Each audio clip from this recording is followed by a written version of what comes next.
പുറത്ത് അവർക്കുള്ള കെണിയൊരുങ്ങിയതറിയാതെ അവരും കണ്ണൻ്റെ യാഷെന്ന പീയൂഷിൻ്റെ മറ്റൊരു മുഖം തങ്ങൾക്ക് മുന്നിൽ വെളിവാകും എന്നറിയാതെ ഇരു കൂട്ടരും സന്തോഷിച്ചു. യാഷ് കണ്ണുകൾ തുറന്നതും കാണുന്നത് തന്നെ നോക്കി കിടക്കുന്ന കണ്ണിനെയാണ്. അവന് കണ്ണിനെ നോക്കി കണ്ണ് ചിമ്മി കൂടെ അവൻ്റെ ചുണ്ടിലായി ഒന്ന് മുത്തി. കണ്ണൻ്റെ കൈ അയഞ്ഞതും യാഷ് എണീറ്റ് ഫ്രഷ് ആവാൻ പോയി. കുറച്ച് സമയം അവിടെ ചിലവഴിച്ചതും അവർ അവിടെ നിന്ന് ഇറങ്ങി. അപ്പോഴും മഴ ചെറുതായിട്ട് പൊടിയുന്നുണ്ടായിരുന്നു.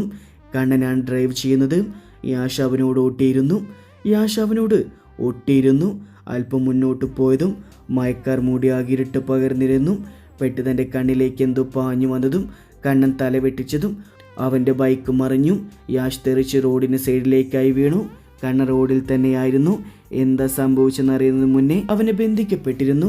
തല റോഡിലിടിച്ചതും വേദനയും എല്ലാം കൂടെ അവനൊന്നും മനസ്സിലായില്ല. ആകെ ഒരു തരിപ്പ് പോലെ. വെട്ടിക്കൊല്ലടാ നോയിൻ്റെ മോനെ, ഒരുത്തൻ പറഞ്ഞും ബാക്കിയുള്ളവർ അവനെ തലങ്ങും വിലങ്ങടിക്കാൻ തുടങ്ങി. കണ്ണനൊന്നും വയ്യായിരുന്നു. പെട്ടെന്നുള്ള അറ്റാക്ക് ആയതുകൊണ്ട് അവനാകെ ക്ഷീണിച്ചു പോയി. അടിയേറ്റ് അവൻ്റെ ചുണ്ടും മുഖവും കൈയൊക്കെ മുറിഞ്ഞു. ചോര വരാൻ തുടങ്ങി. അടഞ്ഞു പോകുന്ന കണ്ണുകൾ വലിച്ചു തുറക്കാൻ നോക്കി അവൻ. വെട്ടടവനെ! കണ്ണനടുത്ത് നിൽക്കുന്നിലേക്കും അയാൾ വാളെറിഞ്ഞു കൊടുത്തു. എന്നാൽ അത് അവനിലെത്തുന്നത് മുന്നേ ആ ഷാടി മേടിച്ചു. കണ്ണനെന്ന് നോക്കി അവൻ്റെ മുഖം വലിഞ്ഞു മുറുകി. കണ്ണുകൾ ഇറുകി അടച്ച് തുറന്നവൻ നിമിഷ നേരം കൊണ്ട് എല്ലാവരെയും വെട്ടി മലർത്തി. അവസാനം തലവനെന്ന് തോന്നിക്കുന്നവനെ കയ്യിലായി വെട്ടിയത് ചോരത്തുള്ളികൾ മഴവെള്ളത്തിൽ അലിഞ്ഞു. പറയണം പൊൻ്റെ മോനെ, ആർക്ക് വേണ്ടിയാണെന്നും യാഷ് അവൻ്റെ മറുകൈ കൂടെ വെട്ടിയെറിഞ്ഞു. വേദന കൊണ്ട് അയാൾ ആർത്ത് കരഞ്ഞു. എന്നിട്ടും മതിയാവാത്ത പോലെ യാഷ് അവൻ്റെ മേലെ വരഞ്ഞുകൊണ്ടിരുന്നു. ഇനി രക്ഷയെല്ലാം തോന്നിയതും അവൻ്റെ വായിൽ നിന്ന് വന്ന പേരുകൾ കേട്ട് യാഷ് ഞെട്ടി. അവൻ അയാളുടെ കഴുത്തിലേക്ക് കത്തി കുത്തി ഇറക്കി. മുഖത്തുള്ള ചോര തുടച്ചുകൊണ്ട് കണ്ണൻ്റെ അടുത്തേക്ക് തിരിഞ്ഞു നടന്നു. പൊരിഞ്ഞ മഴയിൽ ബോധം മറിഞ്ഞു കിടക്കുന്നവനെ കാണെ അവൻ്റെ കണ്ണ് നിറഞ്ഞു. ഉള്ളിൽ പകയാളി. കഴുത്തിടയ്ക്കൽ പതിയുന്ന ചൂടിൽ കണ്ണൻ കണ്ണുകൾ തുറന്നു. അവൻ്റെ കഴുത്തിലേക്ക് മുഖം പൂഴ്ത്തി കിടക്കുന്നവനെ കണ്ടതും കുറച്ചു സമയം കണ്ണൻ അവനെ നോക്കിക്കിടന്നു. യാഷ്! കണ്ണൻ പതിയെ വിളിച്ചതും യാഷ് 2 കൈകൾ കൊണ്ട് അവനെ പുണർന്നു. ഒന്നുകൂടെ അവനിലേക്ക് ചേർന്നു. എന്നിട്ട് മോരുടെ കൊപ്പ് അല്ലെങ്കിൽ അവന്മാർ ഒരു പരുവമാക്കി. ഈ നിന്നെ കൂടെ താങ്ങാൻ വയ്യ. മിണ്ടാതെ കിടക്കടും. വലിയ വീരശൂര പരാക്രമെന്ന് പറഞ്ഞിട്ട് എന്താ? കേരളത്തിലെ ആമ്പിള്ളയുടെ കയ്യിൽ നിന്നും വാങ്ങിക്കൂട്ടി വന്നിരിക്കുന്നു. ഒന്ന് പതറിപ്പോയത് ശരിയാ. ഇനി ഇങ്ങനൊരു അവസ്ഥ ഉണ്ടാവില്ല. വശ്യമായ ചിരിയോടെ പറയുന്നവനെ യാഷ് ഒരു ചെറുചിരിയോടെ നോക്കി നിന്നു. ആരെങ്കിലും ജീവനോടെ ബാക്കിയുണ്ടോ? കണ്ണൻ ചോദിച്ചതും യാഷ് അവൻ്റെ കഴുത്തിൽ കടിച്ചു നുണഞ്ഞുകൊണ്ടിരുന്നു. കണ്ണൻ കണ്ണുകൾ ഇറുകി അടച്ചു. ഡോറിൽ തട്ട് കേട്ടതും യാഷ് എണീറ്റു മാറി. ഡോർ തുറന്നു കണ്ടു ശ്രീകുട്ടിയെ. അവളുടെ കണ്ണുകൾ നിറഞ്ഞു. കണ്ണൻ്റെ അടുത്ത് ചെന്ന് നിന്നു. ഒന്നുമില്ല പെണ്ണെ, ചെറിയൊരു അടി, അത്രയല്ലേ ഉള്ളൂ അല്ലടാ? കണ്ണ യാഷിനെ നോക്കി പറഞ്ഞതും യാഷ് ശ്രീയെ ചേർത്ത് പിടിച്ചു. കാര്യങ്ങളൊന്ന് ചുരുക്കി വിവരിച്ചു. അല്ല ചേട്ടായി, അപ്പോൾ അയാൾ പറഞ്ഞ ആളുകളേട്ടൻ എന്തു ചെയ്തു? കൊന്നു? ശ്രീകുട്ടി ചോദിച്ചതും യാഷ് ഇല്ലെന്ന് തലകുലുക്കി. ഓ സമാധാനം, അപ്പോൾ ശത്രു വേണ്ടപ്പെട്ടവരാണ്. എല്ലാം മറന്ന് അവൾ ബെഡിൽ കയറിയിരുന്നു. കണ്ണൻ്റെ കൈ പിടിച്ചു. എന്നാൽ വേഗം പറയ്, എന്താ സംഭവിച്ചേ? ആവേശത്തോടെ ചോദിക്കുന്നവളെ കാണെ യാഷിനും കണ്ണനും ചിരി വന്നു. യാഷിൻ്റെ ഓർമ്മകൾ അല്പം പുറകിലേക്ക് പോയി. അബോധാവസ്ഥയിൽ കിടക്കുന്ന കണ്ണനെ യാഷ് ഹോസ്പിറ്റലിൽ എത്തിച്ചു. പെട്ടെന്ന് തലയ്ക്ക് പിന്നിൽ കിട്ടിയ അടിയിൽ ബോധം മറിഞ്ഞതാണെന്ന്. വേറെ കുഴപ്പമൊന്നുമില്ല, കുറച്ച് സമയം ഇവിടെ കിടക്കട്ടെ എന്ന് ഡോക്ടറിൻ്റെ വാക്കുകൾ അവരിൽ ആശ്വാസം തീർത്തു. പിന്നീട് യാഷ് നേരെ പോയത് തറവാട്ടിലേക്കാണ്. ബൈക്കിൽ നിന്നും ചാടിയിറങ്ങി അവൻ ഡോർ ചവിട്ടി തുറന്നു. അകത്തേക്ക് കടന്നു. ചിന്നു! അവൻ്റെ ശബ്ദം അവിടെ അലയടിച്ചു. എല്ലാവരും ഓടി ഹാളിലെത്തി. എന്താ മോനെ? യാഷിൻ്റെ അമ്മ. മിണ്ടി പോവരുത്, വിളിക്കവള്. എടി ചിന്നു, നീ ഇങ്ങോട്ട് ഇറങ്ങി വരുന്നുണ്ടോ? ഞാൻ അങ്ങോട്ട് കയറി വന്നോണ്ടല്ലോ. മീനു ആദ്യം ഇറങ്ങി വന്നു. യാഷിൻ്റെ അങ്ങനെ ഒരു ഭാവം അവളിൽ ഭയം വർദ്ധിച്ചു. എപ്പോഴും കളിച്ചിരസി നിൽക്കുന്നവനെ ഈ അവസ്ഥയിൽ മറ്റുള്ളവർ നോക്കി നിന്നു. പിന്നാലെ ഇറങ്ങി വന്ന ചിന്നു അവനെ കണ്ടു. ഒന്ന് ഞെട്ടിയെങ്കിലും അത് പുറത്ത് കാണിക്കാതെ നിന്നു. എവിടെ നിന്റെ മറ്റവനും? ചിന്നുവിൻ്റെ കയ്യിൽ പിടിച്ചവൻ ചോദിച്ചതും അവൾ അറിയില്ലെന്ന പോലെ തലയാട്ടി. അവൻ്റെ പിടുത്തത്തിൽ കൈ പറഞ്ഞു വരുമെന്നവൾ ഭയന്നു. അറിയില്ല നിനക്ക്? അറിയില്ലെന്ന് കയ്യിൽ നിന്നും പിടിവിട്ടു. അവളുടെ കഴുത്തിലേക്ക് കൈ ചേർത്തു. സത്യം പറഞ്ഞാൽ നിനക്ക് നല്ലത്, അല്ലെങ്കിൽ കൊന്ന് കെട്ടിത്തൂക്കും ഞാൻ. ചുമരോട് ചേർത്ത് കഴുത്ത് മുറുക്കിക്കൊണ്ടവൻ പറഞ്ഞതും എല്ലാവരും ഞെട്ടി. വേണ്ട വേണ്ടട്ട് മീനു അവൻ്റെ കൈ പിടിച്ചു. മാറി നിൽക്കടി അങ്ങോട്ട്. അവളെ തള്ളി മാറ്റി അവൻ. പറടി, അവൻ എവിടെയാ? നീ നിന്റെ മറ്റവനെ കൂടെ കൊല്ലാൻ നോക്കിയില്ലേ? ഹോസ്പിറ്റലിൽ കിടക്കുന്ന അവൻ എന്തെങ്കിലും പറ്റിയ? അറിയില്ലെന്നെ, പച്ചയ്ക്ക് കത്തിക്ക് ഞാൻ. ഒന്നുകൂടെ കഴുത്ത് നിരിച്ചുകൊണ്ടവൻ അവളിലെ പിടിവിട്ടു. പിന്നെ നിലത്തേക്ക് ഊർന്നു വീണു ചുമയ്ക്കാൻ തുടങ്ങി. മീനു, ഇവളെ പിന്നെ അവനെ കണ്ടിരുന്നു? കണ്ണുകളടിച്ച് യാഷ് ചോദിച്ചതും അതേന്ന് പറഞ്ഞു മീനു. അതേസമയം യാഷിന്റെ കൈകൾ അവളുടെ കവളിൽ പതിഞ്ഞു. ഇതെന്തിനെന്നറിയോ? എല്ലാം അറിഞ്ഞിട്ടും പിന്നെ ഇവളുടെ കൂടെ നിൽക്കുന്നതിന്. ഇല്ല ഇല്ല ഏട്ടാ, ഞാൻ പോവാറില്ല. ഇപ്പോൾ അവളോട് പറഞ്ഞിട്ട് കേൾക്കാഞ്ഞിട്ടാ. ഞാൻ കുറെ പറഞ്ഞു നോക്കിയതാ, അവൾ കേൾക്കുന്നില്ല. മീനു അവൻ്റെ കൈ പിടിച്ച് കരഞ്ഞുകൊണ്ട് പറഞ്ഞു. ദേ, എല്ലാവരും കൂടിയാ ആ വൃത്തിയവട്ടൻ്റെ കൂടെ കൂടി ഇവളിനി എന്തെങ്കിലും ചെയ്താ പച്ചയ്ക്ക് കത്തിക്കും ഞാനിവളെ. അറിയാലോ, ആരെക്കാളും വലുത് എനിക്കെൻ്റെ ചെക്കൻ തന്നെയാ. നല്ലത് പറഞ്ഞ് നേർവഴിക്ക് നടത്താൻ നോക്കും. യാഷ് പറഞ്ഞുകൊണ്ട് പുറത്തേക്കിറങ്ങി. ഇതാ കണ്ടു നോക്കും അവൻ്റെ ലീലാവിലാസങ്ങൾ. എന്നിട്ട് അവൻ്റെ കൂടെ പോണെങ്കിൽ പിന്നെ തടയേണ്ട ആരും. കിട്ടുമ്പോൾ പഠിക്കും, അല്ലെങ്കിൽ എൻ്റെ കൈകൊണ്ട് തീർക്കും ഞാൻ രണ്ടിനെയും. ചിന്നുവിൻ്റെ അരികിലേക്ക് ഒരു പെൻഡ്രൈവ് എറിഞ്ഞു കൊടുത്തവൻ കാറ്റുപോലെ പുറത്തേക്കിറങ്ങിപ്പോയി. അയ്യോ, ഇതിപ്പോൾ എന്താ ഇത്ര മാസ്? ഒന്നും ആയില്ല. അവളുടെ തലയടിച്ച് പൊട്ടിക്കണേ പിന്നെ ഒരു ഗുമ്മുണ്ടാവും. ശ്രീകുട്ടി എന്തോ വലിയ കാര്യം പോലെ പറഞ്ഞു. നീ ഇവൻ്റെ അനിയത്തി തന്നെ. യാഷ് അവളെ നോക്കി തലയാട്ടി. ഇപ്രാവശ്യം ഞാൻ ക്ഷമിച്ചു, കൂടെപ്പിറപ്പല്ലെന്ന് കരുതി. ഇനി അങ്ങനെ ഉണ്ടാവില്ല. യാഷ് കണ്ണൻ്റെ മുഖത്തേക്ക് നോക്കി പറഞ്ഞതും അവൻ കണ്ണ് ചെമ്മി കാണിച്ചു. കണ്ണുകൾ പരസ്പരം മുടക്കിയതും അവർ അങ്ങനെ നിന്നു പോയി. രണ്ടുപേരെ നോക്കിയ ശ്രീകുട്ടി ഒന്ന് തലയാട്ടിക്കൊണ്ട് പുറത്തേക്കിറങ്ങി. അതെ, അത് രോഗിയാണ്, ആ ഒരു പരിഗണന കൊടുക്കണേ. യാഷിൻ്റെ പുറത്ത് ശക്തിയിലടിച്ചുകൊണ്ട് അവൾ ഇറങ്ങി ഓടി. നീലിമയ്ക്ക് കഞ്ഞി കൂരി കൊടുക്കുവാൻ രവി മറുകൈയിൽ ഫോണിൽ വിജയ് വിളിക്കുന്നുണ്ട്. അവൻ ഫോൺ എടുക്കുന്നില്ല എന്ന് കണ്ടതും രവിക്ക് ദേഷ്യം ഇരച്ചു കയറി. ഡാഷ് മോൻ എവിടെ പോയി കിടക്കുമോ? പൊന്നെ ഡാഷ് മോൻ. രവി ഫോൺ അവിടെ വെച്ച് നീലിമയ്ക്ക് ബാക്കിയുള്ളത് കൂടെ കൊടുത്തു. അവളുടെ അവസ്ഥ കാണും തോറും അയാൾക്കുള്ളിൽ എരിഞ്ഞു കയറി. ലോകത്തെവിടെ കൊണ്ടുപോയിട്ടാണെങ്കിലും വേണ്ടിയില്ല, ഇവളെ എഴുന്നേൽപ്പിച്ച് നിർത്തണം. എന്നിട്ട് വേണം ബാക്കി. അവളുടെ ചികിത്സയ്ക്കുള്ള കാര്യങ്ങൾ അയാൾ നോക്കി തുടങ്ങിയിരുന്നു. യാഷ് കൊടുത്ത പെൻഡ്രൈവിലെ കാര്യങ്ങൾ കാണും തോറും എല്ലാവരും അവജ്ഞതയോടെ ചിന്നുവിനെ നോക്കി. അവളാണെങ്കിൽ കണ്ണ് നിറച്ചു തല താഴ്ത്തിരുന്നു. വിശ്വസിക്കാൻ പ്രയാസമായിരുന്നു തൻ്റെ മാത്രം പ്രണയം. പക്ഷെ അവന് താൻ വെറും ഒരു കളിപ്പാവയാണെന്ന് അവൾ തിരിച്ചറിഞ്ഞു. പ്രായത്തിൻ്റെ എടുത്തുചാട്ടം.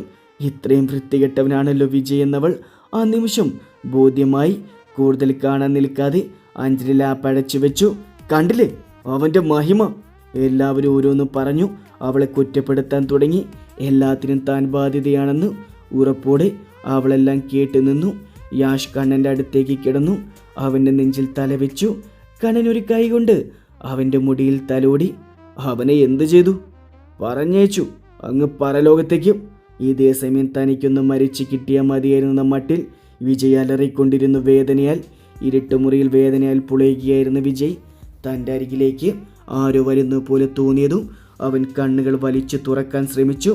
ശക്തമായി അവൻ്റെ മുഖത്തേക്ക് വെള്ളമൊഴിച്ചതും അവന് മുഖമെല്ലാം ഉരിക്കുന്ന പോലെ തോന്നി. എന്താ വിജയ്, നല്ല സുഖമില്ലേ? അവനോട് അടുത്തിരിക്കുന്നു യാഷ് ചോദിച്ചു. വിജയ് അവനെ ദയനീയമായി നോക്കി. അടങ്ങി ഒതുങ്ങി നിൽക്കാൻ അവസരം തന്നതല്ല ഞാൻ, അപ്പം നിനക്കത് പോരാ. തൻ്റെ കയ്യിലുള്ള കത്തി അവൻ്റെ തുടയിലേക്ക് കുത്തിക്കയറ്റി. ആ! വിജയുടെ ശബ്ദം അവിടെ ഉയർന്ന് കേട്ടു. വേണ്ട വേണ്ട, അങ്ങനെ പറഞ്ഞെങ്ങനെയാണ്? എന്തും താൻ സഹിക്കും. പക്ഷേ നീയും നിന്റെ മറ്റുള്ളും കൂടെ തൊട്ട് കളിച്ചത് എൻ്റെ പ്രാണനെയാ. അവൻ്റെ മുഖത്തേക്ക് അടിച്ചുകൊണ്ട് യാഷ് പറഞ്ഞു. ഒന്നും പ്രതികരിക്കാനാവാതെ വിജയ് അങ്ങനെ ഇരുന്നു പോയി. ഈ നാവ് കൊണ്ടല്ലേ എൻ്റെ ചെക്കനെ കൊല്ലാൻ നീ ആളെ ഏൽപ്പിച്ചത്, അതുകൊണ്ട് ഇത് നിനക്ക് വേണ്ട. വന്യമായി മുഖത്തോടെ പറയുന്നവനെ കാണെ അവന് ഉമിനീറിറക്കി പോയി.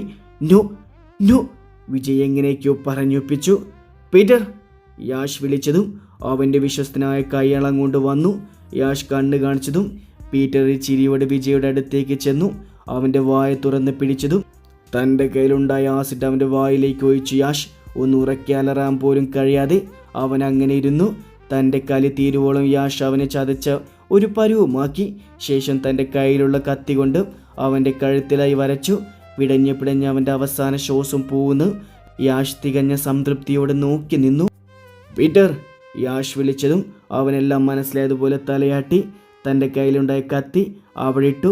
ആ റൂമിന് പുറത്തേക്ക് ഇറങ്ങി യാഷ് ചെറിയൊരു ഡോർ അകത്തേക്ക് കയറി ഫ്രഷായി അവൻ്റെ കാറിൽ കയറിപ്പോയി. കണ്ണൻ ചെറുമയക്കത്തിലേക്ക് വീണപ്പോഴാണ് യാഷ് അവിടെ നിന്ന് ഇറങ്ങിപ്പോയതും. തിരികെ ഫ്ലാറ്റിലെത്തിയ യാഷ് ഒന്നും മിണ്ടാതെ കണ്ണൻ്റെ അരികിലേക്ക് കിടന്നു. അവൻ എവിടെ പോയതാണെന്ന് അറിയുന്ന കണ്ണുകൾ ഒരു ചിരിയോടെ അവനെ ചേർന്ന് പിടിച്ചു. ചിന്നുവിൻ്റെ മുറിയിലേക്ക് വന്നതാണ് മീനു. ചിന്നു, എന്തിരിപ്പടിത്, പുറത്തേക്ക് വാ മീനു. ചിന്നു കരഞ്ഞു കലങ്ങിയ കണ്ണുകളോടെ അവളെ നോക്കില്ലെന്ന് തലയാട്ടി. എല്ലാവർക്കും എന്നോട് വെറുപ്പ, ഒരു തെറ്റ് പറ്റി മീനു, ഇനി ഒരിക്കലും ഇങ്ങനെ ചെയ്യില്ല, സത്യം. ഇടറിക്കൊണ്ട് പറയുന്നവളെ ചേർത്ത് പിടിച്ചു. മീനു ചിന്നു അവളെ മുറുകെ പുണർന്നു. ചിന്നു. ആദിത്യൻ്റെ വിളി കേട്ടതും അവൾ തലകുനിച്ചു നിന്നു. മോളെ ചിന്നുട്ടി, പോട്ട് സാരില്ല, ഇതിൽ നീ മാത്രമല്ല കുറ്റക്കാരി, ഞങ്ങളൊക്കെ തെറ്റ് ചെയ്തു, സാരില്ല, എൻ്റെ മോള് വിഷമിക്കണ്ട കേട്ടോ. പ്രായത്തിൻ്റെ കുസൃതിയായി ഞങ്ങളിതിനെ എടുത്തോളാം, ചെറിയ കുഞ്ഞല്ലേ മോള്, ഇതൊക്കെ മറന്ന് നാളെ തൊട്ട് സ്കൂളിൽ പോയി തുടങ്ങണം കേട്ടോ. അവളുടെ തലയിൽ തലോടിക്കൊണ്ട് അവൻ പറഞ്ഞതും അവൾ തലയാട്ടി. അവൻ അവളെ കൊണ്ട് താഴേക്കിറങ്ങി. ആളിലെല്ലാവരും ഉണ്ട്. അവൾക്ക് എല്ലാവരെയും നോക്കാൻ ബുദ്ധിമുട്ട് തോന്നി. ചിന്നുട്ടി, കഴിഞ്ഞതൊക്കെ കഴിഞ്ഞു, നമുക്ക് എല്ലാവർക്കും തെറ്റുപറ്റി, മോളിനി ഇങ്ങനെയൊന്നും ചെയ്യരുത് കേട്ടോ. എന്തുണ്ടെങ്കിലും നിനക്ക് ഞങ്ങളോട് വന്ന് പറയാം, ഞങ്ങളുടെ കുഞ്ഞിനോട് ഒരു ദേഷ്യമില്ല ആർക്കും. അത് കേട്ടതും അവൾ എല്ലാവരെയും ഒന്ന് നോക്കി ചുണ്ടിൽ പുഞ്ചിരിയുമായി നിൽക്കുന്ന എല്ലാവരെയും കണ്ടപ്പോൾ അവൾ കൈകൂപ്പി നിന്നു പോയി. ക്ഷമ ചോദിക്കാൻ എന്ന പോലെ അജിത്ത് അവളുടെ അടുത്തേക്ക് വന്നു. അവളെ ചേർത്ത് പിടിച്ചു. പിന്നാലെ വന്ന അജയനും ആദിത്യനും അമ്മമാരുമെല്ലാം അവളെ ചേർത്ത് പിടിച്ചു. മോളി ചെന്ന് പീഷട്ടിനെ നാദേട്ടനും ക്ഷമ പറയണം കേട്ടു. ദേവിക അവളോട് പറഞ്ഞതും അവൾ നിറഞ്ഞ മനസ്സോടെ തലയാട്ടി. അതെ, പ്രായത്തിൻ്റെ എടുത്തുചാട്ടത്തിൽ കൊച്ചിന് എന്തൊക്കെ പറ്റിപ്പോയി. തടയാനോ തിരുത്താനോ നമ്മൾ ആരും ശ്രമിച്ചില്ല. ഇപ്പം തെറ്റുകളൊക്കെ മനസ്സിലായി, ഇനി അവൾ അങ്ങനെ ചെയ്യില്ല.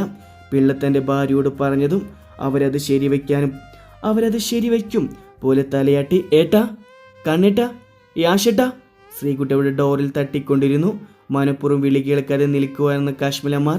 ഞാൻ പോവാ, ക്ലാസ് പോകാൻ ടൈമായി, നിങ്ങൾക്കുള്ളതൊക്കെ അവിടെ എടുത്തു വെച്ചെന്ന്. അതും പറഞ്ഞവൾ ഡോറിൽ ഒന്ന് ആഞ്ഞു തട്ടിക്കൊണ്ടു പോയി. അവൾ പോയെന്ന് ഉറപ്പായതും യാഷ് കണ്ണിൻ്റെ വായിൽ നിന്നും കൈയെടുത്തു. എന്ത് പണിയട കാണിച്ചേ, അവൾ പോയില്ലേ? പോവട്ടെ, അല്ലെങ്കിൽ നിനക്ക് അവളെയല്ലേ കണ്ണിൽ പിടിക്കുന്നത്, എൻ്റെ അനിയത്തിമാരൊന്നും പറ്റില്ലല്ലോ. യാഷ്. കണ്ണൻ വിളിച്ചതും യാഷ് ഒന്ന് വിളിച്ചു. പറഞ്ഞ കാര്യം വീണ്ടും വീണ്ടും പറയുന്നത് എനിക്കിഷ്ടമല്ല. യാഷ് പിന്നെ ഒന്നും മിണ്ടിയില്ല. അവൻ തിരിഞ്ഞു കിടന്നു. ഓ പിന്നെ എന്തെൻ്റെ വീട്ടുകാർക്കൊരു കുഴപ്പം, ഇവരെ പിടിച്ച് തിന്നു ആരെങ്കിലും ഒന്ന് അടുത്തിടപെട്ട തീരാവുന്ന പ്രശ്നമേ ഉള്ളൂ. ഇവൻ്റെ ഒടുക്കത്തെ ഈഗോ സമ്മതിക്കില്ലല്ലോ. എന്നിട്ടൊരു പറച്ചിലും എനിക്കാരും വേണ്ട, നീയോ ശ്രീകുട്ടി മതിയെന്ന്. തിരിഞ്ഞു കിടന്ന് പിറുപിറുക്കുന്നവനെ കാണി കണ്ണിന് ചിരി വന്നു. എന്തുവാടേ, വലുതും പറയുണ്ടെങ്കിൽ മുഖത്ത് നോക്കി പറയണം കണ്ണ. യാഷ് അവനെ വിളിച്ചതും കണ്ണൻ അവനെ നോക്കി. എനിക്കിപ്പോൾ വേണം. കണ്ണൻ മനസ്സിലാവാത്ത പോലെ നിന്നു. പറഞ്ഞു കേട്ടില്ലേ? യാഷ് അവനൊരു തരം വാശി പോലെയായി. കേട്ടില്ല, നീ എന്താ പറഞ്ഞേ? യാഷ് ഒരു മറിച്ചിലിന് അവൻ്റെ മേലേക്ക് കയറി കിടന്നു. കണ്ണൻ അവൻ്റെ ദേഹം ഒന്ന് വേദനിച്ചു. എന്നാലും മിണ്ടാതെ അവൻ്റെ കണ്ണിലേക്ക് നോക്കിക്കിടന്നു. യാഷിൻ്റെ ചുണ്ടുകൾ കണ്ണൻ്റെ ചുണ്ടുകളിൽ ഒന്ന് ഒരുമിയതും കണ്ണൻ അറിയാതെ കണ്ണടച്ചു പോയി. അങ്ങനെ ഇപ്പം നീ സൂഹിക്കണ്ട. യാഷ് അവൻ്റെ നെഞ്ചിൽ ഒരു കുത്തു വെച്ചുകൊണ്ട് ചാടി എണീറ്റ് പുറത്തേക്ക് പോയി. കണ്ണൻ പല്ല് കടിച്ചു. അവൻ പോയ വഴിയെ നോക്കി. കണ്ണിന് പ്രശ്നമൊന്നുമില്ലായിരുന്നു, ചെറിയൊരു ബോഡി പെയിൻ. അവൻ ബെഡിൽ നിന്ന് എണീറ്റു. തൻ്റെ ഷർട്ട് അയച്ചു വെച്ചു. ഒരു ഷോർട്സ് മാത്രമായിരുന്നു അവൻ്റെ വേഷം. ബോഡി ഒന്ന് സ്ട്രെച്ച് ചെയ്തു. 2-3 പുഷപ്പ് എടുത്തു. ശരീരം ഒന്ന് അയഞ്ഞതുപോലെ തോന്നിയതും അവൻ ഫ്രഷ് ആവാൻ വേണ്ടി കയറി. ഉച്ചവരെ ക്ലാസ് ഉള്ളത് കൊണ്ട് തന്നെ അവൾ അത് കഴിഞ്ഞു വേഗം ഇറങ്ങി. ഏട്ടന്മാരുടെ മുന്നിൽ അവൾ പുലിക്കുട്ടിയാണെങ്കിലും പുറത്ത് അവൾ പൂച്ചക്കുട്ടിയാണ്. അധികാരവുമായി കമ്പനിയില്ല. ക്ലാസ് കഴിഞ്ഞ് ഒന്നുകിൽ മാളിൽ പോവും, അല്ലെങ്കിൽ വീട്ടിലേക്ക് പോവും. ഷോപ്പ് ഉദ്ഘാടനം അതിഗംഭീരമായതുകൊണ്ട് തന്നെ അവളെല്ലാവർക്കും അറിയാം ആരാണെന്നുള്ള. ജതുനാഥിൻ്റെ അനിയത്തിയാണ്. മാളിലേക്ക് കയറി ശ്രീകുട്ടി നേരെ ഓഫീസ് റൂമിലേക്ക് പോയത്. അവിടെ യാഷും കണ്ണനും ഇല്ലെന്ന് കണ്ടതും അവൾ ഫോൺ എടുത്തു. യാഷിനെ വിളിച്ചു. കോൾ പോവാത്തതും അവൾ കോൾ കട്ട് ചെയ്തു. ഫ്ലോറിലൂടെ ഇറങ്ങി നടന്നു. എല്ലാവർക്കും ചെറു പുഞ്ചിരി നൽകിക്കൊണ്ടവൾ നടന്നു. ഒരു സൈഡിലൂടെ വരുന്ന ധനേഷ് അവളെ കണ്ടതും പെട്ടെന്ന് മാറി നടന്നു. അത് കണ്ടത് അവൾക്ക് ചിരി വന്നു. ഏട്ടാ, അവൾ വിളിച്ചതും ശബ്ദം അല്പം കൂടിപ്പോയി. എല്ലാവരുടെയും ശ്രദ്ധ അവളിലേക്കായി. ദിനേശ് ആണെങ്കിൽ പെട്ട അവസ്ഥയിൽ നിന്നു. എല്ലാവരെയും ഒന്ന് നോക്കിയിളിച്ചു. അവൾ അവൻ്റെ അടുത്തേക്ക് ചെന്നു. ഏട്ടൻ പേടിച്ച് മാറണ്ട, അന്നൊരു ആവശ്യത്തിൽ വന്ന് പറഞ്ഞതാ. ഇപ്പം ഞാൻ അതൊക്കെ തിരിച്ചെടുത്തു. അതൊക്കെ എൻ്റെ പ്രായത്തിൻ്റെ പ്രശ്നമാണെന്നാ ഏട്ടന്മാർ പറഞ്ഞത്. അവർ പറഞ്ഞ് ശരിയാ. ഇപ്പം എനിക്ക് പഠിക്കാനുള്ള ടൈമാ. ചേട്ടനി എന്നെ കാണുമ്പോൾ ഓടി വിളിക്കണ്ട, ഞാൻ പറഞ്ഞൊക്കെ മറന്നേക്ക് കേട്ടോ. ശ്രീ ഒരു ചിരിയോടെ പറഞ്ഞതും ധനേഷ് നെഞ്ചിൽ കൈവച്ചു ശ്വാസം വലിച്ചു വിട്ടു. അവളെ നോക്കി നിറഞ്ഞ മനസ്സാലെ പുഞ്ചിരിച്ചു. ഫ്രണ്ട്സ്, അവൾക്ക് നേരെ കൈ നീട്ടി അവൻ പറഞ്ഞതും അവളൊരു നിമിഷം ചിന്തിച്ചു. അവന് നേരെ കൈ കൊടുത്തു. ആ നിമിഷം മുതൽ ഒരിക്കലും മറക്കാൻ പറ്റാത്ത വിധം അവർ അടുത്തു പോകുമെന്ന് അവർക്ക് തന്നെ അറിയില്ലായിരുന്നു.